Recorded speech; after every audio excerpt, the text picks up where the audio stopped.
কোন একজন নবী আল্লাহকে বলেছিলেন যে আল্লাহ আমি মারা যাওয়া কোনো মানুষকে দেখতে চাই, সে কেমন আছে। এটা শুনেন ভালো করে হাদিসটা, মারা যাওয়া কোনো মানুষকে আমি দেখতে চাই, সে কেমন আছে। আল্লাহ পাক সেই নবীর আরজি কবুল করলেন, বললেন আচ্ছা ঠিক আছে দেখাচ্ছি। কবরের সামনে গিয়ে দাঁড়ালেন।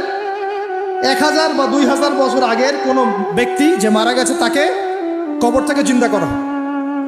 নবী দেখছেন এবং সে ভয় থরথর করে কাঁপছে, এখনো ভয় থরথর করে কাঁপছে। নবীজি আমাদের নবী নন, অন্য কোনো নবী।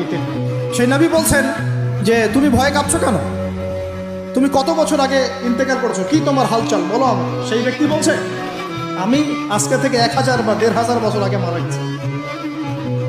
আমি ভয়ে কাঁপছি, যখন আমি মারা যাচ্ছিলাম মালাকুল মউত যে আকৃতি নিয়ে আমার সামনে এসেছিল, ওই আকৃতি আমি এখনো ভুলতে পারি না, তাই দেখে আমি থরথর করে কাঁপছি। তিনি বলছেন যে আমি 1500 বছর হয়ে গেছে আমার মউতের, কিন্তু আমার দেহ থেকে এখন পর্যন্ত রূহ কবজ করার যে কষ্ট, এই কষ্ট এখনো যায় না।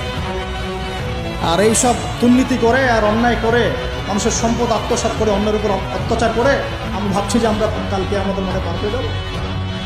খালি কবরে যাও, তারপর বুঝবো। আল্লাহ রাব্বুল আলামিন আমাদের সবাইকে হৃদয়ের চোখটা খোলার তৌফিক দান করুন।